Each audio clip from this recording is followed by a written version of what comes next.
Good morning. I am Attorney Benito Alba, Jr., Police Major, your District Legal Officer. Kaya the purpose of this recording is for me to share to you yung bagong amendment natin sa Police Operational Procedure, which is the first continuum. Okay? Ngayon, mahalaga to kasi kapag hindi nyo nasundan yung Police Operational Procedure, it is already considered na you are performing ultra vires acts or acts which are not in accordance with our existing rules and regulations. Baka doon kayo silipin. Kaya kailangan sundin yung maigi to.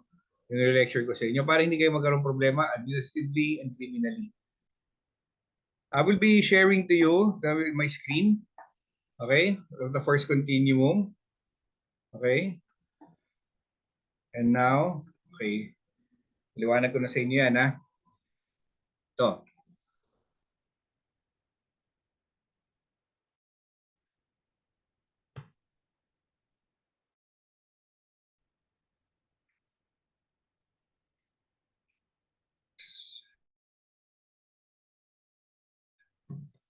Yan, the first continuum. Okay.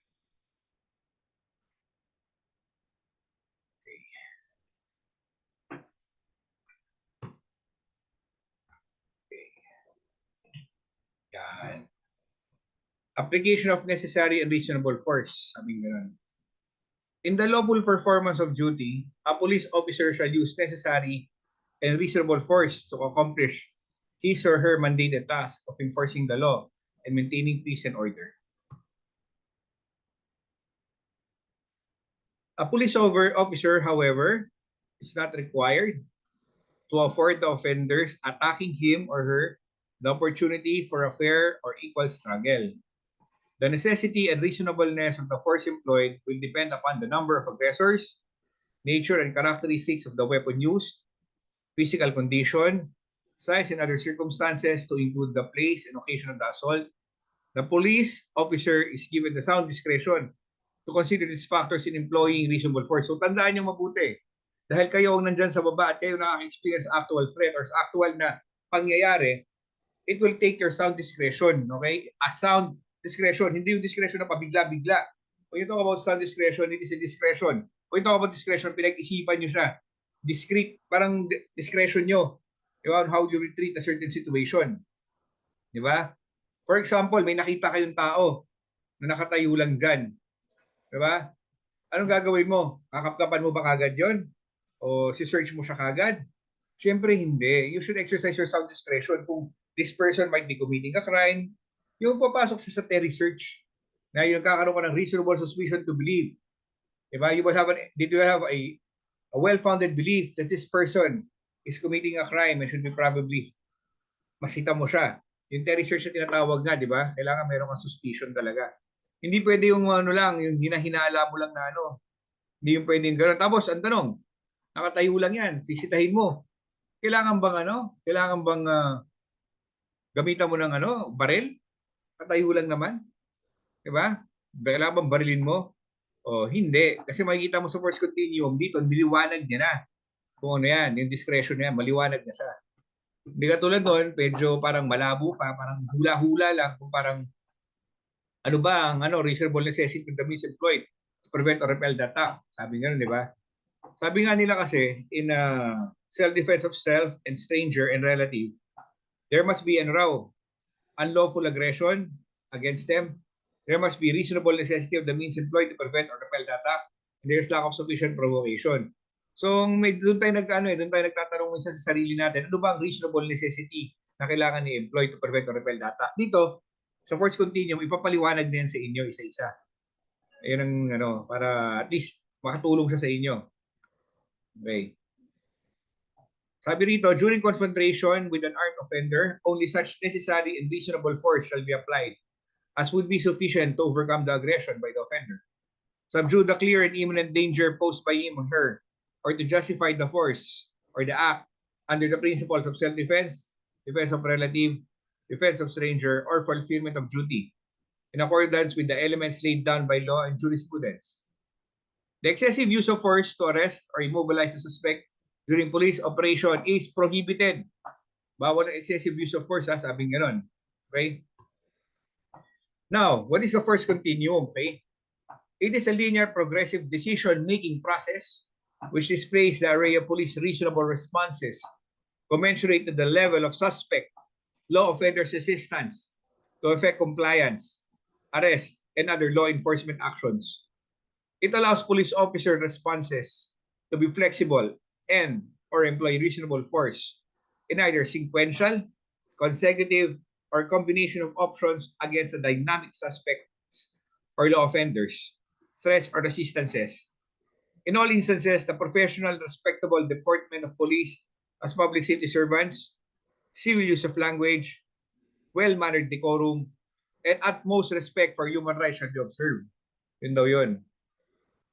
So meron three approaches on the use of the first continuum. Ano? Number one, we have the non-lethal approach. Pag sinabing non-lethal approach, this involves a police presence in crime-prone areas and the employment of activities or actions to persuade or request cooperation of people, particularly suspects and law offenders, to police instructions and other control efforts. Diba? Meron tayong tinatawag na non-lethal efforts, ha? Iyon, ang tinatawag na non-lethal effort. Yan.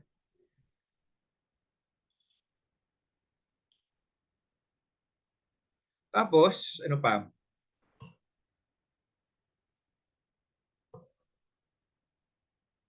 Officer's presence. Ito na raw to. Sabi, yung suspect daw, ano, yung cooperative daw ang suspect. Paano kung cooperative ang suspect?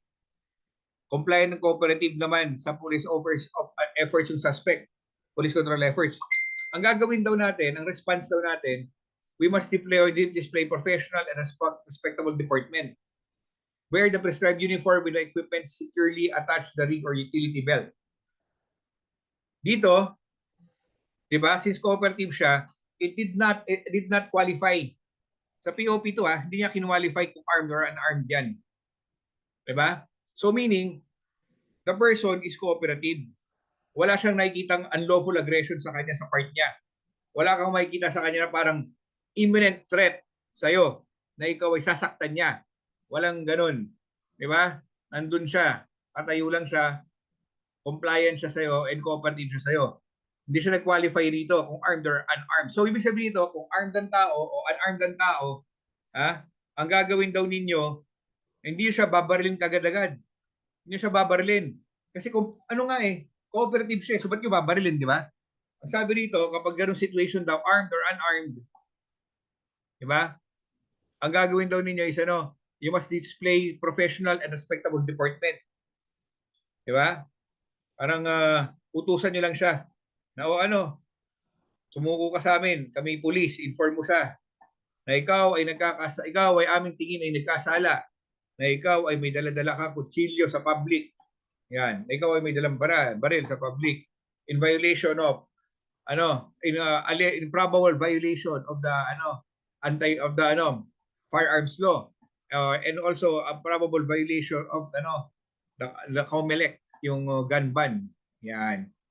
So sa ganung instance, cooperative siya, hindi naman nagpapakita ng threat, hindi nagpapakita ng resistance, hindi naman nagpapakita ng unlawful aggression, ganun lang daw.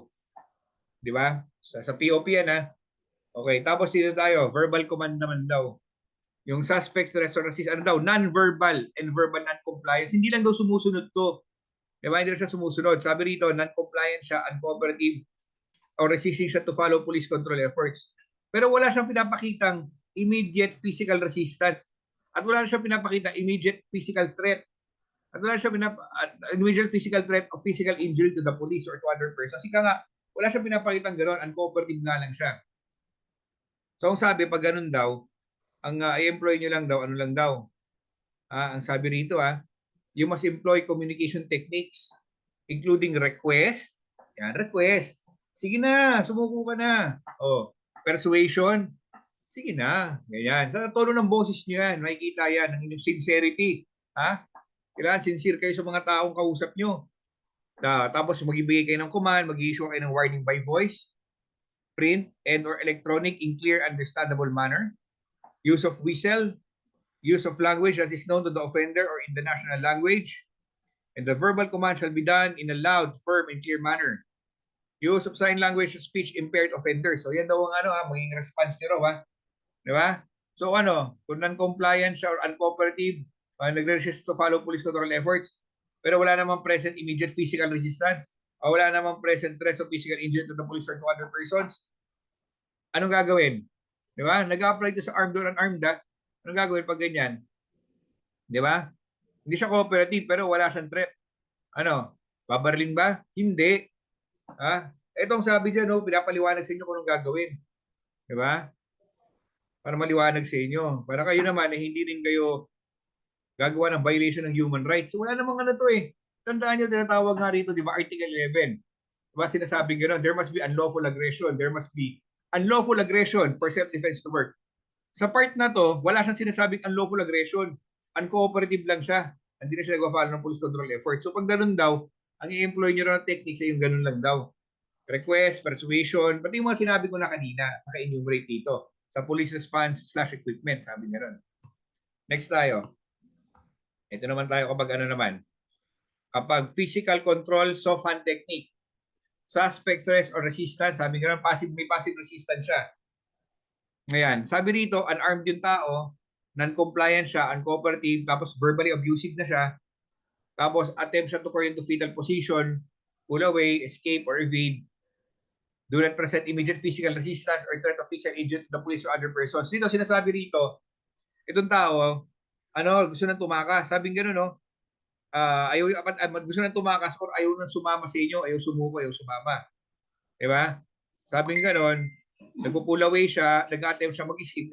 So, ano gagawin nyo? Diba?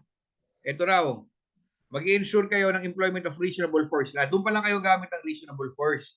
So, tingnan nyo mabuti ha. Tingnan nyo mabuti. Binabasa ko lang itong POP sa inyo para kayo ay may guidance. Tandaan nyo yan ha. Susundin natin ang POP lagi. And also, suspect tayo ng human rights ha, para hindi kayo magkaroon ng problema. So, yun na. Ensure the employment of reasonable force that will cause no harm or minimal chance of injury to the suspect or law offender. Includes but not limited to use of bare hands to guide, escort, hold, and or apply restraining equipment, handcuffs or flex cuffs, plastic strap. Application of body joint manipulation, immobilization, and or touch pressure point, stimulation to ensure cooperation, compliance, or surrender. So doon tayo, basa nyo. In other words, parang sabi, gagamit kayo ng martial arts dito. Kaya kayo, pagbutihan nyo, nag-BRC kayo, nag-training kayo sa mga officer orientation course, at kung ano pang militaristic training nyo, tinuturuan kayo ng joint manipulation sa mga aikido, ganyan, judo, gano'n, kung paano siya i-hold. Diba? Para siya isasama sa inyo using body joint manipulation, touch pressure point. Kaya dapat kayo, practice din kayo mag-martial arts, ha? Kung dapat magkaroon tayo ng practice talaga dyan. Ako sa sarili ko, nag-martial arts din ako ng kaunti nung kabataan ko. Dati nag-aikido ako, nag-boxing ako, nag-taekwondo rin ako eh. Pero hindi ako magaling dyan. Kaya sabi ko sa sarili ko, hindi ako magaling sa martial arts masyado, mag-lawyer na lang ako, di ba? At least, di ba, kung mahina ka man sa ito, at least marunong ka naman sa mga papel-papel. Pero ibig ko sabihin, dapat kayo, marunong kayo nito. Aralin nyo mabuti. Kasi para masundan nyo itong tinatawag natin ng proper police response. Okay? Yung skill, yung martial arts skill and training, that is an equipment nyo yan. You should equip yourself on how to use this. Sinabi yan sa POP, sundin nyo yan. Pag hindi nyo sinunod yan, problema kayo. Mamaya tinanong kayo, did you use body joint manipulation? Na? Sabihin mo, no, sir. Why? I do not know, sir. Lying ka. Tinuro sa atin yan, basic recruit course, tinuturuan tayong aikido. Baka hindi ka lang nakinig sa master mo. Okay? Pero ito naman, physical control, hard hand technique, suspect threat or resistance, sabing ganon. Dito, yung tao, unarmed siya. Non-compliant na siya, uncooperative pa siya, verbally abusive pa siya. Tapos, nag-respond ka ng police control effort, gumamit na siya ng physical aggression sa'yo. Di ba? Tapos, gumagamit din siya ng mechanical or other objects to thwart the police control efforts by physically securing or holding to another object. Ang sabing ganun, ang gagawin daw natin, ang response natin is as much as possible, the employment of reasonable force will not result to serious injury. Oo, wag daw serious injury. Mag-employ daw tayo ng reasonable physical control and or pain compliant techniques such as, ito sabi nga ng POP nagsabi nito, binasa ko lang, punches, kicks, and other striking techniques to ensure cooperation, compliance, or surrender. Tapos yung may orally summon as many person as she deems necessary to assist him or in effecting the rest. Ngayon, gumamit ka daw ng punches and kicks. O ba't ka natuto mag-punches and kicks, di ba? O. Di ba? Sa martial arts din yan eh. O. Striking technique. Technique, when you talk about technique, martial art yan. Ha? To ensure cooperation. Ito, unarmed siya. Tapos may aggression na siya. O, yung kanina, sabi ko, in self-defense comply, there must be unlawful aggression. So, when I talk about this aggression, this is an unlawful aggression against a person, you, against another person, a relative, or a stranger. So, doon kayo gagamit din ng employ kayo reasonable physical control or reasonable necessity of the means employed to prevent or repel his attack on yourself and to other persons. Okay, doon mapasok yun ha. Baka mamaya wala pang unlawful aggression, ginagamit naman ng punches and kicks yan. Human rights violation yun. Ha? Tandaan mo, kaya mo ginamit ng punches and kicks yan is to prevent or repel his attack. Pag wala nang attack yan, dapat huminto ka rin. Ha? Hindi na umatak yan, wala nang unlawful aggression. When the unlawful aggression stops, then the reasonable necessity of the means employed stops also. So we have here the less lethal approach. This involves the employment of less lethal equipment that do not cause serious injury and or death, and that less physical measures have been tried and deemed inappropriate purposely to ensure cooperation, compliance, or surrender. The age, gender, and health condition of offenders shall be considered before the employment of less lethal equipment. So dito, assault and resistance na raw to. Unarmed yung tao, non-compliant siya, uncooperative, and verbally abusive to the police and other persons, meron siyang unlawful aggression or attempts to make physical contact, control, or assault. Employs or uses bodily force or active aggression. Push, throw, strike, tackle, or physical harm that may or may not cause injury to the police officer, other persons, itself. Unarmed siya. So, anong gagawin daw? Exert due diligence in the employment of reasonable force through impact weapons and ensure that it will not cause serious injury or death. You will target only the fleshy parts of the body, such as the arms, torso, legs, and thighs. As much as possible daw to maliwanag, avoid hitting the head, neck, face, groin, solar plexus, kidneys, and spinal column areas. O baka magkamali kayo dyan, ha? Pinaliwanag niya, avoid nyo raw yan. Baka sabi mo, sinadya mo dun hampasin niya sa ulo para matawag dito, ma-prevent or repel mo yung attack niya. Mali yun. Ha? Huwag mong sasadyain yun. Ngayon pala sinasabi ko sa inyo, do not have an intention to kill. Your intention is only to repel or prevent the attack. Okay? So you must only target the fleshy parts of the body such as the arms, torso, legs, and thighs. Never have an attempt to kill the person na ina-arrest nyo. Only the prevent to arrest, the act to arresting him, the act of preventing or repelling his continuous attack and aggression. Diba? So, we have the lethal approach. This involves the employment of lethal equipment, usually as last resort. Lethal force will only be employed when all other approaches have been exhausted. So, pag na-exhaust mo na lahat doon sinabi ko doon, kung walang daw gagamit ng lethal force, ha? Kasi you found it to be insufficient to thwart the life-threatening actions or omissions posed by armed suspect or the offender. This approach carries with it the greater responsibility. As it may result to severe injury and serious bodily harm and or death. Diba? So dito gagamit ko ng lethal equipment as a last resort. Binasa ko lang si POP, pinaliwanag ko lang. Sabi ni POP, dapat na-exhaust mo raw muna yung tinatawag na other options. So, ano daw to? Serious injury and or death, sabing ganun daw. Armed and dangerous si suspect. May unlawful aggression daw siya. And or intention to cause severe injury. serious bodily harm and or death to police officers and other people. On the use of conventional weapons such as handguns and rifles are authorized to prevent or repel the unlawful aggression and immobilize the suspect. As much as possible, avoid hitting the head or other vital parts of the body. Wounded persons, suspects must be given first aid or brought to the nearest hospital at the first possible opportunity. Yun ang sinasabi ni POP natin, ano? Di ba? Sinasabi. So, armed and dangerous daw to, na may unlawful aggression na, doon lang gagamit ito. Ang tanong, kapag ganyan, di ba? Ano gagamitin nyo? Ito na, sabi ay, the usual use of conventional weapons. So, guidelines on the de-escalation of response. At any time when the suspect or law offenders comply, cooperate, or surrender to police control efforts, the police officers must de-escalate to the appropriate level of approach. However, she shall remain vigilant on the possibility of escalation of response whenever reasonable necessary or depending on the prevailing situation.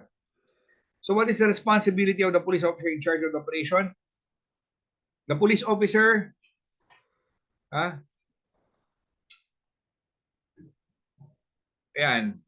who is in charge of the operation shall at all times observe the force continuum and exercise control over all police personnel in the area of operation to protect lives and property. So even though yung police commissioned officer o yung police non-commissioned officer na in charge sa operation, kailangan niya kayong i-supervise yung mga PNCO.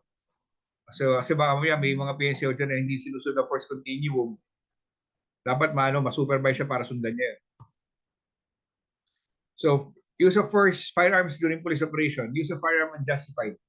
The use of firearm is justified if the offender poses an imminent danger of causing death or injury to the police officer or other persons. The use of firearm is also justified under the doctrines of self-defense, defense of a relative, and defense of a stranger. However, one who resorts to self-defense must face a real threat on his or her life, and the peril sought to be avoided must be actual, imminent, and real. Unlawful aggression should be present for self-defense to be considered as a justifying circumstance. So, tandaan niyo mabuti, as I said earlier, lahat to, sa halu-haluin niyo yan, para kayo ay, ma-justify sa pag-use of force niyo, ha? Hindi kayo yung basta-basta na lang.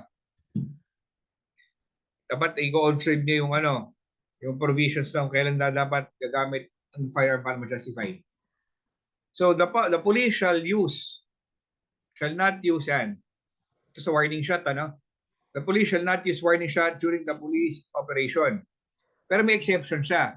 When the police officer is outnumbered and overpowered and his or life and life is in imminent danger, yun daw exception paggamit yun ng warning shot. Sabi rito, firing at moving vehicles is prohibited.